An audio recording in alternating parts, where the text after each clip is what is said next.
আলু দিয়ে মুরগির মাংস তো অনেক খেয়েছেন, কিন্তু আলু দিয়ে মুরগির চামড়া ভুনা খেয়েছেন কখনো? না খেয়ে থাকলে এই রেসিপি আপনার জন্য। প্রথমে একটি কড়াইয়ে তেল দিয়ে দিবেন। তেল গরম হয়ে আসলে পেঁয়াজ কুচি দিয়ে দিন। এবার তাতে প্রয়োজনীয় গরম মশলা দিয়ে ভেজে নিন। পেঁয়াজ কুচির সাথে গরম মশলা ভেজে নিয়ে সোনালি হয়ে আসলে এবার তাতে আদা রসুন জিরা পেস্ট দিয়ে দিন। এরপর 3 চামচ মরিচ গুঁড়া, হাফ চামচ হলুদ গুঁড়া, স্বাদ মতো লবণ ও 1 চামচ ধনে গুঁড়া দিয়ে মশলাগুলো ভালোভাবে ভেজে নিন।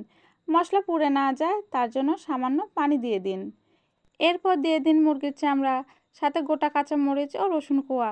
দেওয়ার পর নেড়েচেড়ে মশলার সাথে ভালোভাবে মিশিয়ে নিন। মিশিয়ে নেওয়ার পর দিয়ে দিন কেটে রাখা আলু। আবারও মিশিয়ে নিয়ে দিয়ে দিন কষানোর জন্য পানি। পানি দেওয়ার পর আপনি 50% মতো সিদ্ধ করে কষিয়ে নেবেন। এখন কষানো হয়ে গেছে।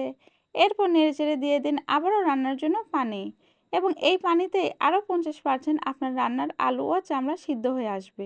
এখন ঢাকনা দিয়ে ঢেকে বেশ কিছু সময় ধরে রান্না করে নেবেন। এরপর ঢাকনা খুলে নেড়েচেড়ে দিয়ে দিবেন 1 চামচ ভাজা জিরা গুঁড়া।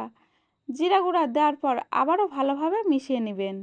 এই তো এইভাবে আপনার মুরগির চামড়া ভুনার রান্নাটি একেবারে কমপ্লিট হয়ে যাবে। এই রেসিপিটি খেতে কিন্তু অনেক সুস্বাদু হয়ে থাকে। একবার আমার রেসিপি ফলো করে রান্না করে দেখতে পারেন। আল্লাহ হাফেজ।